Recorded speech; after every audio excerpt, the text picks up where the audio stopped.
news, everyone. If you guys ever have anything you want me to discuss over here on the news, make sure you're hitting up that Discord, hitting up the Kids News Corner channel, and dropping whatever articles you would like me to talk about. I'm going to hit up this first one real quick. Embracer boss mauls increasing the price of video games beyond $70 because Embracer wants to appear as more of a douche. Of course they do. The controversial boss of Embracer has discussed the topic of increasing the price of video games beyond $70 amid rising developing costs and a brutally competitive market. That cursor is right on brutally. Lars Wingfors, who has laid off thousands of staff, shut multiple studios, and sold off subsidiaries in the last financial year, told GI.biz that pushing the price of video games higher is something Embracer has discussed, and that doing so means more video games would be released. Man, I love that they just stack up this guy's resume here, and it's nothing good.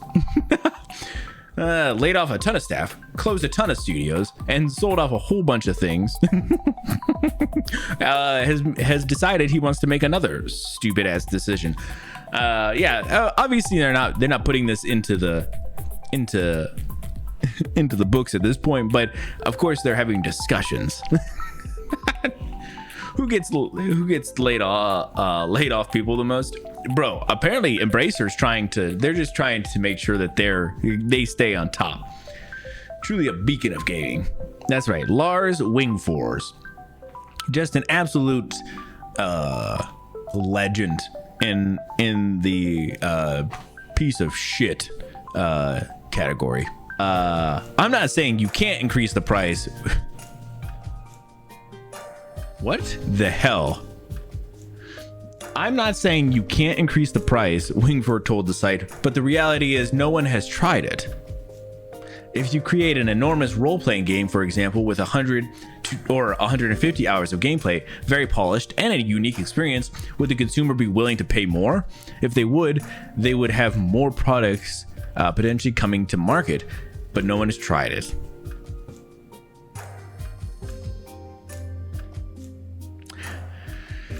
This guy's a fucking douche. Can you imagine just saying every word that has ever come to your head, like not even having any kind of filter or anything? They want good quality games, right? And we don't want to have to pay tons and tons and tons of money for good games when good games can be made without like it being 150 hours. You can make good games that are not just that. But wasn't this like a thing? Didn't somebody talk about like almost like having like the price for games be higher? It could be this fucking douche as well. Have the price be higher based off of how long the game was and shit too.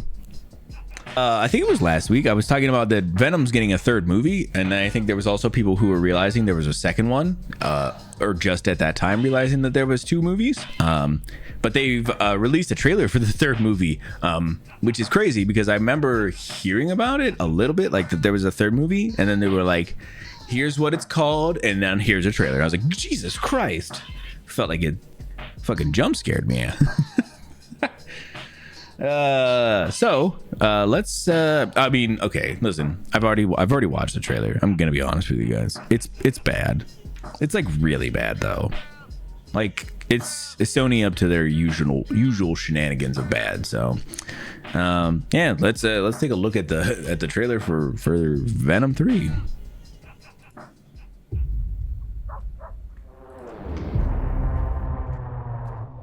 You should probably know that I have a really dark and unpredictable side to me.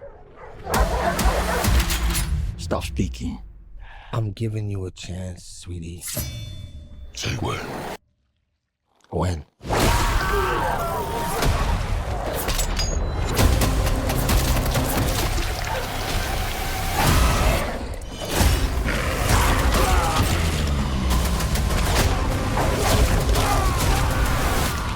What are you We are. We're Venom!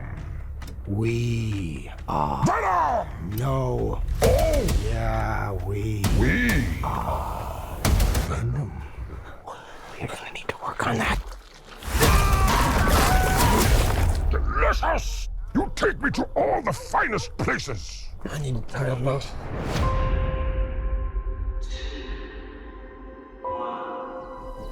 We always knew it was impossible.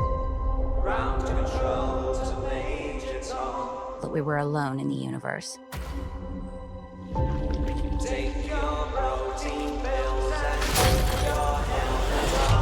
And it's our job to make sure that remains a secret. Let's go get him. Oh, shit! We are fugitives. On the run. In the shit. Beyond the dream, my friend. You mean it? No! Any promises, Chad? Hello! There has to be a reason they're after us. Eddie, my own, has found us. Jesus Christ!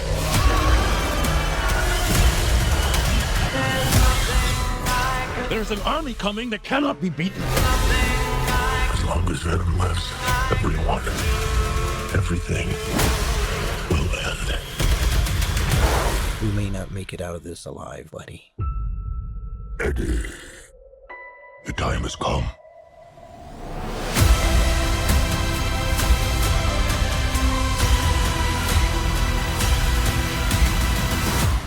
Be honest with me. How fast do you think you can get that thing to go without killing it? Only one way to find out.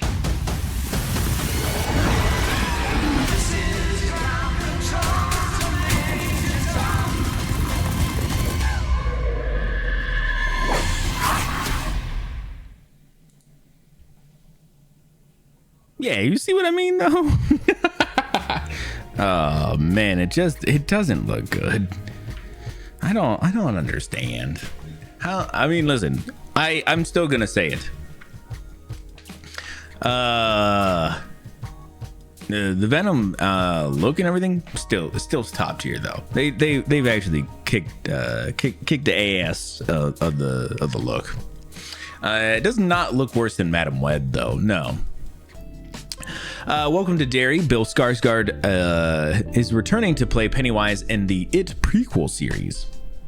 So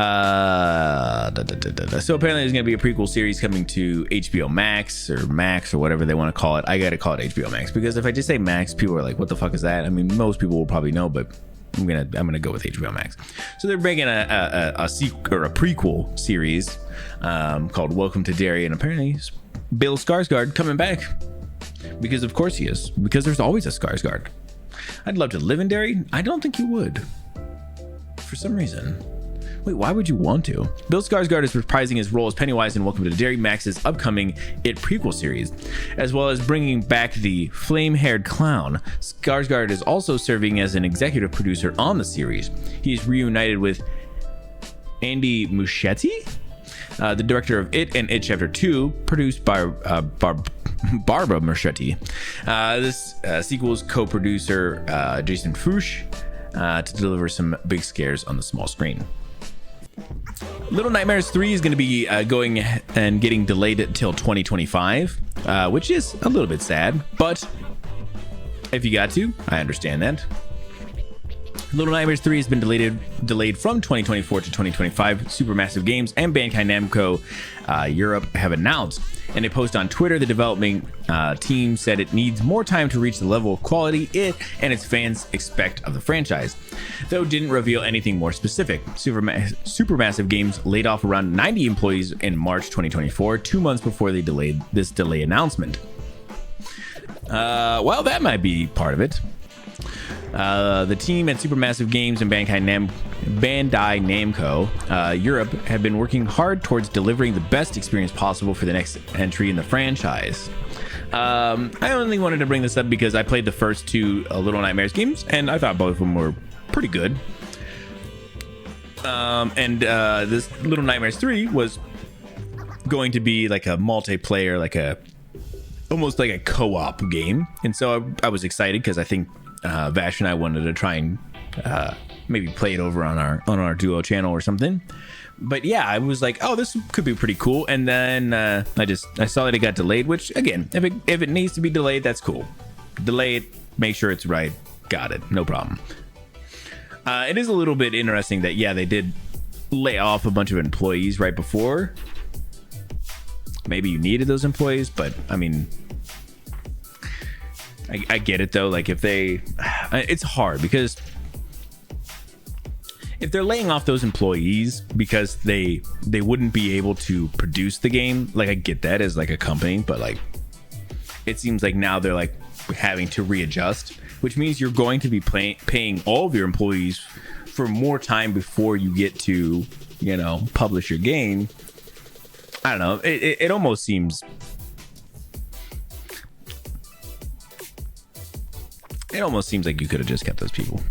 Pre-order The Legend of Zelda Tears of the Kingdom original soundtrack, which is going to be out on August 9th. I saw this and I was like, oh, cool. This will be a fun one. You know, could be very, you know, a nice, cheap, you know, soundtrack to get into. Maybe even a digital soundtrack. I was super wrong. That is not what this is. I would still love a digital soundtrack if they ever want to do that. But nope, this is not that. If you're looking for even more Legend of Zelda in your life, the Tears of the Kingdom limited edition original soundtrack is officially up for pre-order. It'll be available August 9th and will set you back $193.99 US. But it certainly seems worth the hefty price tag. It features 344 songs across 9 CDs, which is insane, that are all packed away in a gorgeous box set. On top of that, you'll also get a Master Sword USB that contains high resolution and 5.1 channel sound sources. That is crazy. So you can get a nice higher resolution audio and stuff from that one. It's truly a must-have if you're a big Zelda fan. So this is what this motherfucker is. I was like, oh, this is totally different than what I thought it was. I thought that it was just a like I said, maybe like a digital download or something, but no, they were like, no. You need a big fucking Master Sword USB thing and 9 discs. And I was like, damn, people don't even use discs anymore. So I'm hoping that there is like a digital something at some point. I mean, listen, couple bucks, I'll throw a couple bucks at a digital download on this album though. Sony announces a PlayStation VR 2 PC adapter for August, which was been rumored for a little while now that there was going to be a way that you could hook up your PSVR to your place or your PC. Bad for current speedrun builds. Like funny though. Okay, cool. I'm excited. After we do news, I'm probably gonna jump almost right into Hades. We'll probably do like a quick break or whatever, you know, and everything. But I'm probably gonna jump straight into Hades because I want to give myself some time to acclimate myself back into it. Sony is releasing an adapter on August 7th, which allows its PlayStation VR virtual reality headset to work on PC. After announcing incoming PC support for the headset in February, a PlayStation blog posted today confirmed the adapter will be available for $60. Well, I mean, listen, I guess it can't be free, right? I just don't know if that's expensive. It seems expensive. The adapter connects to the single USB-C connector found on the PSVR 2 and allows players to play PC VR games like Half-Life Alyx without previously requiring PC VR headset. Well, that's cool though. So you can just play like your normal Steam VR games. I didn't know that that's how that was going to work. That's kind of what I was hoping for, but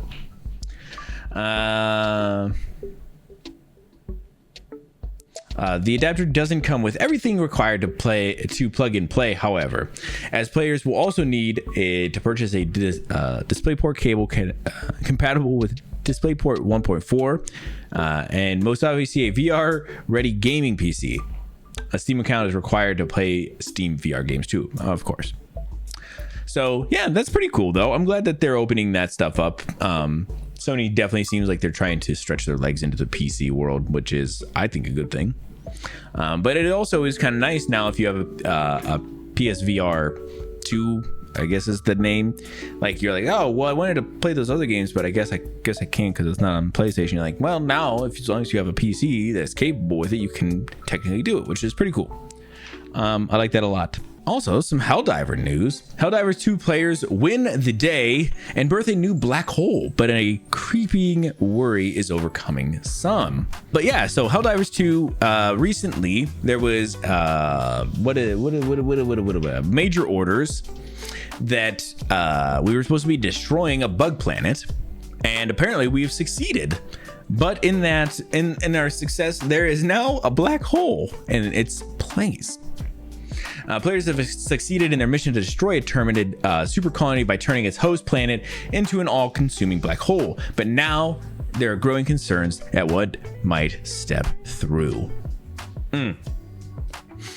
So I am interested to see how this works. I think we will probably be playing some Helldivers over on The Wolf and the Kid maybe this weekend. But yeah, I'm just going to show you this quick video of the cutscene thing that happened. So after we kind of destroyed it, it obviously disappears and became a black hole. From here, they actually had like a person like standing in front of, like, I don't know how this whole thing worked, but like that's pretty crazy. But yeah, very cool. I'm excited. I like that this is the kind of the thing about Helldivers that I've really enjoyed, is that there's like a persistent like story that's not, it's kind of like a through line, but it's not, you know, it's not always playing out. Like you're kind of working towards those things and then you get those things. It's cool. I like seeing it. I like being a part of it. So like there was the whole thing where we were like destroying all the automatons for good, and then it was like we did, and then it was like more automatons. So apparently Twitter is officially now allowing porn and other adult content.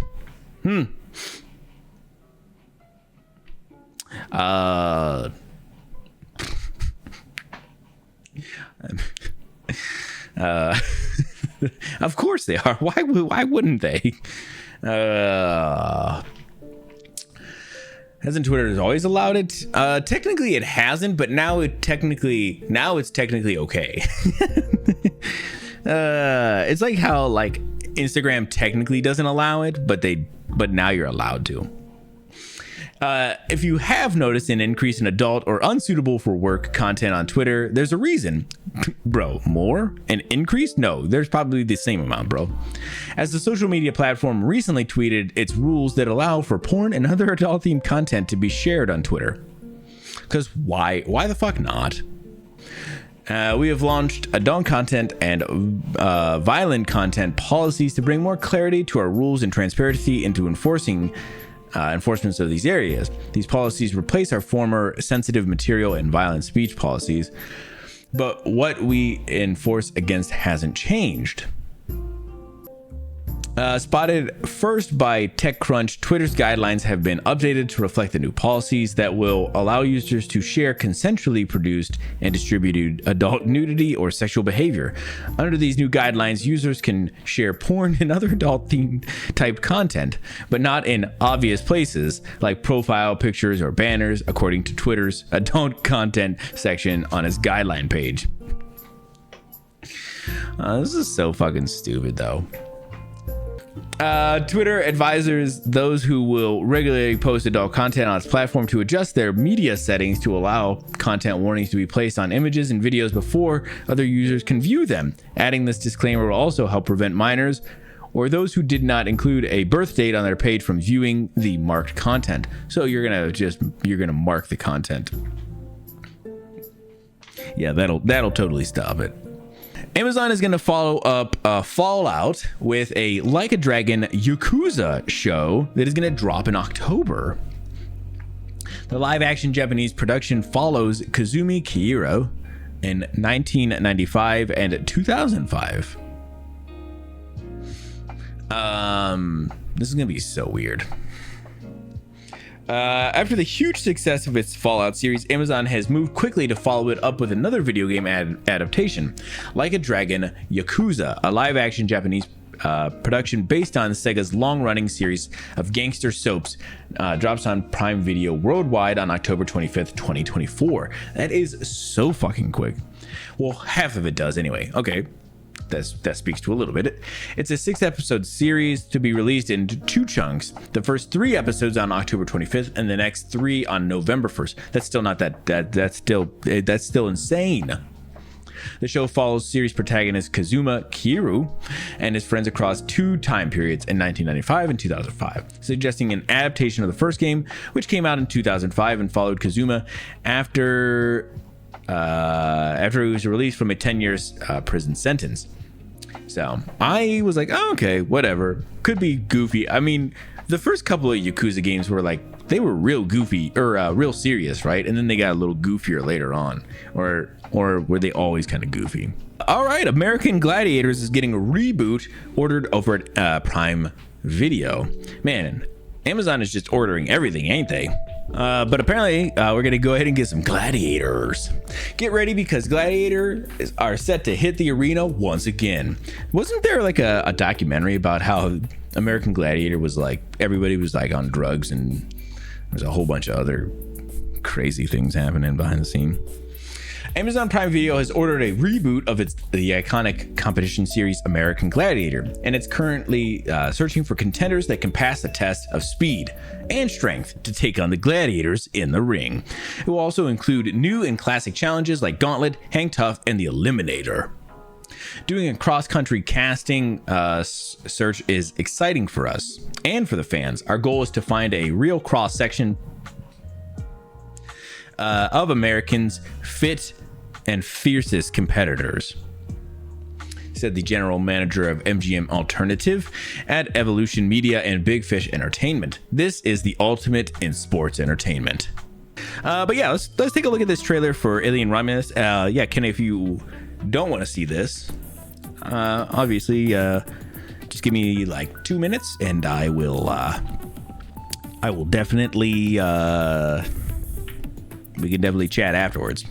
Fry is fair game. Oh, of course it is. I'm not gonna yoink somebody's actual emotes, bro. That'd be hilarious though. What if I just start having Vash emotes over here?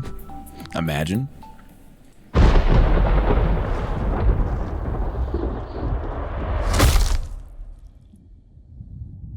Is this really where you want to spend the rest of your life? You know I don't.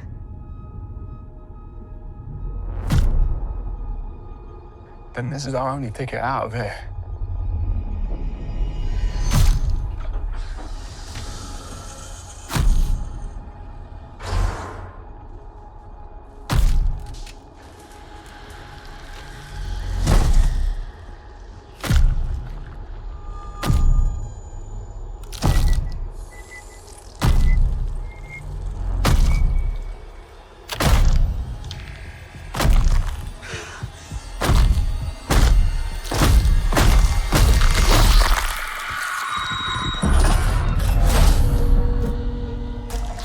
What's happening?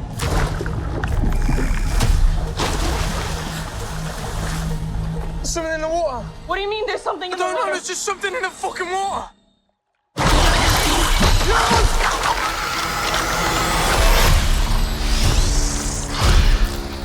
Fucking thing's hunting us. Open the door, come on. Run.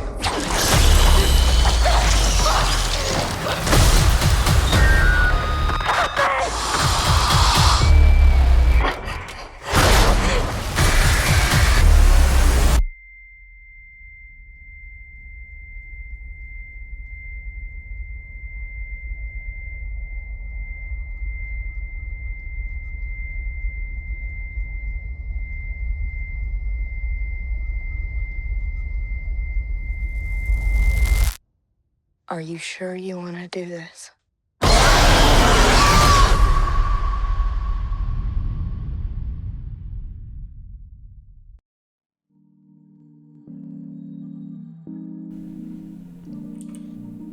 God damn.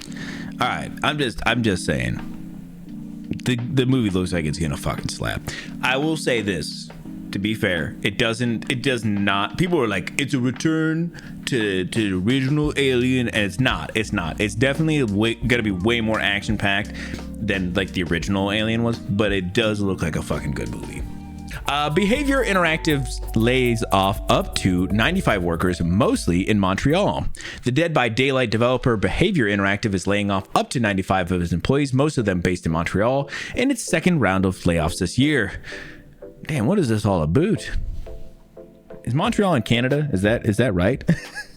In a press release shared by the company today, Behavior explained that the layoffs were driven by a need to focus on historical strengths. In the last 5 years, the company said it has grown from 575 employees to 1,300 individuals. However, due to unprecedented competition, Behavior is undergoing multiple strategic changes to better distinguish its different business divisions. Up to 95. So they yeah, it sounds crazy, especially because they have gone up to, they're saying to 1,300 individuals, but Jesus Christ, there has been so many layoffs in the gaming space over the last little bit. It's crazy. So that's a little over 7%. That's still a lot though, and this is their second round. Man, music is going crazy over here. Jesus Christ. It's doing this by laying off up to 95 individuals across multiple departments, 70 of whom are being laid off from the company's Montreal office. All these devs doing their own thing. That'd be so fucking cool though, if they could. I always hope that anybody who gets laid off finds employment very quickly. Yeah, I always hope that people get jobs or whatever with a good company, you know, and always hope that they get some kind of severance package or something that can help them get through, you know, however long it takes them to get another job. But always sad to see. But yeah, all right, guys, I think that is actually going to go ahead and wrap it up for news for today. Appreciate y'all coming and hanging out. I will see y'all on the other side.